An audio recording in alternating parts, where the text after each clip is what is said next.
Hello दोस्तों, Shukla chemistry classes में आपका स्वागत है। आज हम लोग आर्गेनोमेटेलिक का दूसरा इम्पॉर्टेंट टॉपिक कैटालिसिस। आर्गेनोमेटेलिक कैटालिसिस क्या है?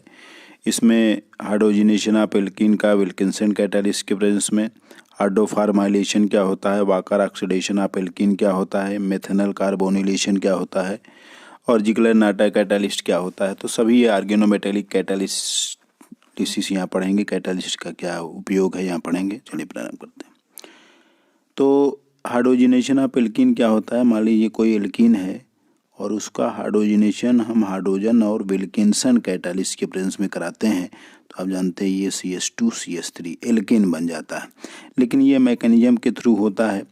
यहाँ पे जो विल्किंसन कैटालिस्ट होता है उसका फार्मूला होता है RHCl-PPH3 ट्राइफेनिल फास्फीन का होल थ्राइस। इसी को बोलते हैं विल्किंसन कैटालिस्ट।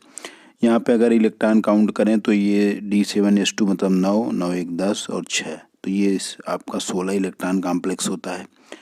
तो इसमें क्या होता है, जो एल्कीन जो आपका विल्किंसन कैटालिस्ट, जब इसमें H2 जोड़ा जाता है तो आपको ये प्राप्त होता है और ये 18 इलेक्ट्रॉन का कॉम्प्लेक्स है। आप देखो 2 हाइड्रोजन बढ़ गया तो 18 हो गया। तो यहाँ से हम रिएक्शन को इनिशिएट करते हैं, प्रारंभ करते हैं। तो इसमें क्या होता है, आप देखिए 3 ट्राइफेनिल फास्फीन है, 1 Cl है, 2 H2 है। इसमें क्या होता है, पहले स्टेप में जो ट्राइफेनिल फास्फीन है एक निकल जाता है, तो आप देखिए 2 फेनिल ट्राइफेनिल फास्फीन, 1 Cl, H2 बच जाता है। अगले स्टेप में जिस एल्कीन का हमें हाइड्रोजनेशन कराना है उसको हमने लिया, तो वो क्या हुआ है, इस रोडियम कॉम्प्लेक्स के साथ पाई कॉम्प्लेक्स बनाया। अब इसमें क्या होता क्या है कि ये वाला रोडियम जो है इस वाले बॉन्ड इसके साथ बॉन्ड बनाता है और ये जो H है वो ट्रांसफ़र होके यहाँ पे आ जाता है। एक हाइड्रोजन तो यहाँ पहले से है ही, तो ये बन जाता है R तो है ही, यहाँ H और यहाँ CH3। तो ये पूरा जो है रोडियम के साथ, और ये हाइड्रोजन कम हो जाएगा यहाँ पे। तो अब आप यहाँ देख सकते हो हाइड्रोजन नहीं रहेगा। तो ये यही बना हुआ है आपका, जो हमने आपको पीछे बताया था। अगले स्टेप में क्या होता है कि एक ट्राइफेनिल फास्फीन हम फिर से यहाँ पे ऐड करते हैं जो निकला हुआ था। तो अब आप देखिए वो उसका जुड़ना, ट्राइफेनिल फास्फीन का जुड़ना और इसका निकलना, जब ये निकलता है तो जो हाइड्रोजन पहले से उपस्थित है वो भी निकल जाएगा। क्यों? क्योंकि जब ये बॉन्ड ब्रेक होगा तो यहाँ पे ये देखिए, ये जब निकला हुआ है ये निकलेगा तो RCH2CH3 के फॉर्म में निकलेगा। तो ये जो निकला हुआ है ये देखिए इस फॉर्म में निकला है। और एल्कीन का जब हम हाइड्रोजनेशन कराते हैं तो आपको मालूम है ये RCH2CH3 हो जाता है, CH डबल बॉन्ड CH2 रहता है तो RCH2CH3 के फॉर्म में निकल जाता है। तो ये उसी फॉर्म में निकल गया है, ये हाइड्रोजन जो है यूज हो गया है, अब यहाँ हाइड्रोजन नहीं बचा है। तो अब देखिए जो ट्राइफेनिल फास्फीन जोड़ा गया तो ये 3 हो गया। तो आप देखिए 1 2 3, तो यहाँ पे अगर इलेक्ट्रॉन काउंट करें तो 3 3 दूना 6, 1 7 और 9, ये 9 7 16 इलेक्ट्रॉन कॉम्प्लेक्स है यहाँ पे। तो यहाँ पर जब फिर से हम हाइड्रोजन जोड़ते हैं, इसी को बोलते हैं विल्किंसन कैटालिस्ट। और जब यहाँ हाइड्रोजन जोड़ते हैं तो ये रिएक्शन यहाँ से हमने प्रारंभ किया था। तो ओवरऑल रिएक्शन मैकेनिज्म के थ्रू क्या हुआ है कि यहाँ पे जो एल्कीन था उसको विल्किंसन कैटालिस्ट के प्रेजेंस में एल्केन में हमने कन्वर्ट कर दिया और ये यही फॉर्म में निकल आया। तो ये पूरा ये मैकेनिज्म है, इसको बोलते हैं मैकेनिज्म ऑफ विल्किंसन कैटालिस्ट या हाइड्रोजनेशन ऑफ एल्कीन। दूसरा हमारा रिएक्शन होता है जिसका नाम है हाइड्रोफॉर्माइलेशन। तो इसमें क्या होता है कि मेथनल, मतलब इसमें मेथनल बनता है। मेथनल मतलब फॉर्मल्डिहाइड, मतलब जैसा एल्कीन होता है उसके रिस्पेक्टिव में ये आपका कार्बोनिल कंपाउंड बनता है। इसमें कोबाल्ट और रोडियम को कैटालिस्ट के रूप में यूज कर सकते हैं। और general mechanism of cobalt carbonyl catalyse hydroformylation war propose by, इस रिएक्शन को हेक और ब्रेसलो ने 1961 में खोजा था। अब इस मैकेनिज्म को यहाँ देख लेते हैं। तो पहले स्टेप में क्या होता है कि जो आपका HCO, यहाँ पे देखिए ये CO जो है ये कोबाल्ट है और ये CO जो 4 है ये कार्बोनिल है। तो ये पहले स्टेप में जब हीट होगा तो एक CO निकल जाता है, तो आप देखिए HCOCO3 भी बना हुआ। अगले स्टेप में जिस एल्कीन का हमें रिएक्शन कराना है, तो एल्कीन का रिएक्शन जब कराएंगे तो आप देखिए इसके साथ ये कॉम्प्लेक्स टाइप का बनाता है कुछ समय के लिए। तो अगले स्टेप में क्या होगा कि HCOCO3 जो है इसके साथ जुड़ गया, तो आप देखिए ये CH2 बराबर CHR ये बना हुआ ये वाला। अब नेक्स्ट स्टेप में क्या होता है कि ये जो हाइड्रोजन है वो जो है इस वाले जो आपका ये CH2 ये आपका जो ये CH है उसके साथ गया, तो ये देखिए RCH2, और जो CH2 है वो CO के साथ, CO मतलब कोबाल्ट, CO CH3 बॉन्ड बना लिया। तो आप देख सकते हो यही हुआ है। अब अगले स्टेप में क्या होता है कि जो आपका एक आपने CO जो यहाँ पे निकाला था उसको फिर से हम ऐड करेंगे, तो अब देखिए ये जो CO3 है वो CO4 हो जाएगा। अब जैसे ही CO4 होगा, ये यहाँ पे ये जो एक CO है ये यहाँ पे इंसर्ट कर जाएगा, इंसर्शन रिएक्शन दे देगा। तो अब आप देखिए CO जो है एक CO3 यहाँ बचा, एक CO जो इसके बीच में इंसर्ट किया था ये CO हो गया, कार्बोनिल है वो।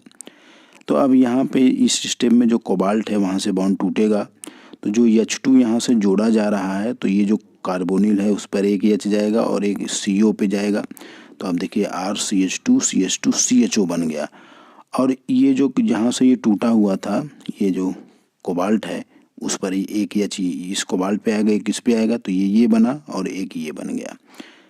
तो यही हमें बनाना था, ये देखिए एल्डिहाइड बन गया। और जो HCO CO3 अब देखिए वही कैटालिस्ट के रूप में गया था, तो वो उसी फॉर्म में निकल आया और हमारा ये फाइनल प्रोडक्ट मिल गया। इसी को बोलते हैं हाइड्रोफॉर्माइलेशन। मतलब किसी एल्कीन को कोबाल्ट, यहाँ पे देख सकते हैं कोबाल्ट या रोडियम कैटालिस्ट के प्रेजेंस में रिएक्शन करके हमने रिस्पेक्टिव कार्बोनिल कंपाउंड बना लिया। अगला हमारा इंपॉर्टेंट रिएक्शन नेम रिएक्शन है, बहुत इंपॉर्टेंट है, इसका नाम है वेकर ऑक्सीडेशन ऑफ एल्कीन। मतलब ऑर्गेनोमेटेलिक कैटालिसिस में एल्कीन का कैसे हम लोग ऑक्सीडेशन कराते हैं, वेकर प्रोसेस द्वारा। इसमें पैलेडियम कैटालिस्ट यूज करते हैं और कापर को कैटालिस्ट के रूप में यूज किया जाता है। इसमें ऑक्सीजन भी प्रेजेंस रहता है, ये भी कई बार एग्जाम में पूछा गया है। तो देखिए इसमें ये मैकेनिज्म कैसे होता है। तो पहले ऑक्सीजन जो है 2H+ के साथ रिएक्शन करेगा, H2O जब बनता है तो ये ऑक्सीजन के प्रेजेंस में होता है, तो यहाँ कॉपर प्लस जो है कॉपर +2 में कन्वर्ट हो जाता है। ये जो कॉपर +2 है यही पैलेडियम जो 0 ऑक्सीडेशन स्टेट है इसी को पैलेडियम 2 में कन्वर्ट कर देता है। अब होता क्या है कि जिस एल्कीन को हमें रिएक्शन कराना है उस एल्कीन को हमने यहाँ ले लिया, वो यहाँ पे इसके साथ पाई कॉम्प्लेक्स बनाएगा। अगले स्टेप में जो है H2O जोड़ा जाता है, तो H2O क्या काम करेगा, अब देखिए ये बॉन्ड जब टूटेगा तो यहाँ पर OH आ जाएगा, पैलेडियम इसके साथ बॉन्ड बना लेगा। तो अब देखिए वही हुआ है, यहाँ OH आया, पैलेडियम इसके साथ बॉन्ड बना लिया। अब अगले स्टेप में क्या होता है कि बीटा हाइड्राइड एलिमिनेशन होता है। इसमें ये बॉन्ड टूटेगा और ये हाइड्रोजन यहाँ से निकलेगा। तो देखिए ये जब टूटेगा और ये हाइड्रोजन निकलेगा तो यहाँ डबल बॉन्ड बन जाएगा। तो ये डबल बॉन्ड बन गया, लेकिन आप जानते हो ये इनॉल है, इनॉल टाटोमराइज करके कार्बोनिल में चला जाएगा। तो देखिए ये वाला ये इसमें क्या होता है कि ये वाला हाइड्रोजन यहाँ आएगा, यहाँ डबल बॉन्ड बन जाए, तो यह देखिए डबल बॉन्ड में ये CH3 है, तो ये कीटोन बन गया है। तो कीटोन बनने के बाद और आपका जो पैलेडियम है वो 0 ऑक्सीडेशन स्टेट के रूप में निकल जाएगा। यहाँ जब निकलेगा तो इसका ऑक्सीडेशन स्टेट 0 और फिर वो उसी प्रोसेस से फिर आगे बढ़ जाता है। तो आपका ये जो कंपाउंड बनाया जाता है किसी एल्कीन से, अरे पैलेडियम का कैटालिस्ट, यहाँ पे कॉपर को कैटालिस्ट और ऑक्सीजन के प्रेजेंस में ये पूरा रिएक्शन होता है। तो इसी को बोलते हैं वेकर ऑक्सीडेशन। तो ये ओवरऑल रिएक्शन हुआ क्या है, तो आप इसको देख सकते हो कि इसमें क्या होता है PdCl2 CuCl और ऑक्सीजन के प्रेजेंस में रिएक्शन कराया गया, तो ये क्या होता है कि ये आपका COCH3 बन गया। तो इसी को बोलते हैं वेकर ऑक्सीडेशन। नेक्स्ट रिएक्शन है, इसका नाम है मेथेनॉल कार्बोनिलेशन या मोनसेंटो एस्टिक एसिड प्रोसेस। इसमें कार्बोक्सिलिक एसिड बनता है। इसमें जो होता है ग्रुप 9 के जो कोबाल्ट, रोडियम, इरिडियम, इनको कैटालिस्ट के रूप में यूज किया जाता है। लेकिन यहाँ पे कहा जाता है कि जो रोडियम और इरिडियम है वो ज़्यादा रिएक्टिव हैं, ज़्यादा सेलेक्टिव हैं, तो उनको ज़्यादा यूज किया जाता है। इसमें मेथेनॉल को CO से रिएक्शन, कार्बोनिल से रिएक्शन कराकर कार्बोक्सिलिक एसिड बनाया जाता है इस कैटालिस्ट के प्रेजेंस में। अब इसका मैकेनिज्म हम लोग देख लेते हैं कि, तो इसको बड़ा करते हैं थोड़ा सा। तो ये देखिए ये जो हमने कैटालिस्ट लिया था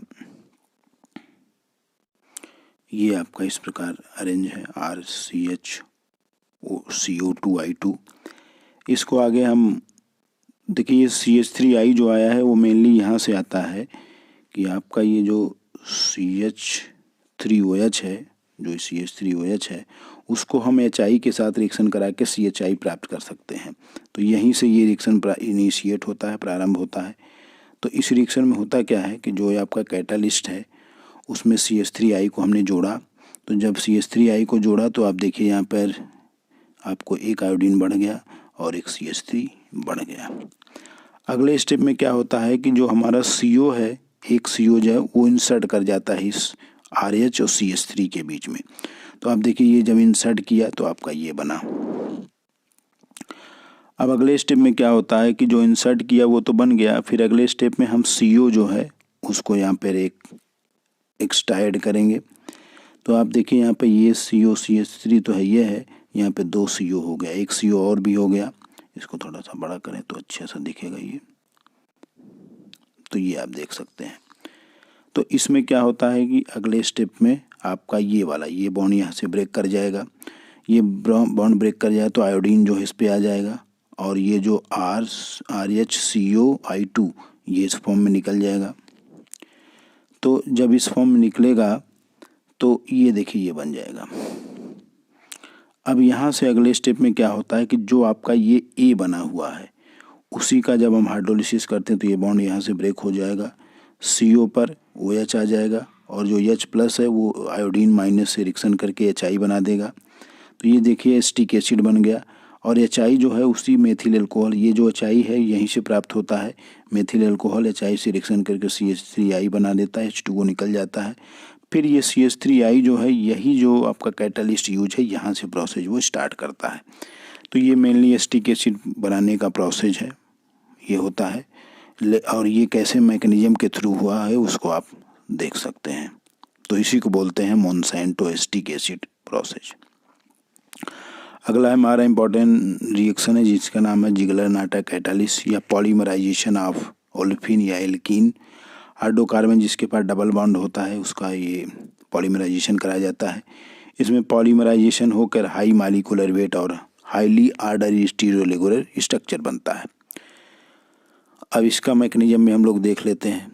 तो देखिए जिगलर-नाटा कैटालिस्ट क्या होता है ये आप देख लो कि TiCl4 और ट्राई एथिल अमोनियम के मिक्सचर को ही जिगलर-नाटा कैटालिस्ट बोलते हैं। तो इसमें होता क्या है कि पहले स्टेप में आप देखिए ये जब ये जो AlE2Cl है ये को कैटालिस्ट के रूप में यूज होता है। तो आप देखिए ये TiCl4 एक एथिल और ये वैकेंट है, खाली है। तो इसमें जब हम एल्कीन का रिएक्शन कराते हैं CH बराबर CH2 तो ये देखिए इसके साथ पाई कॉम्प्लेक्स बनाता है।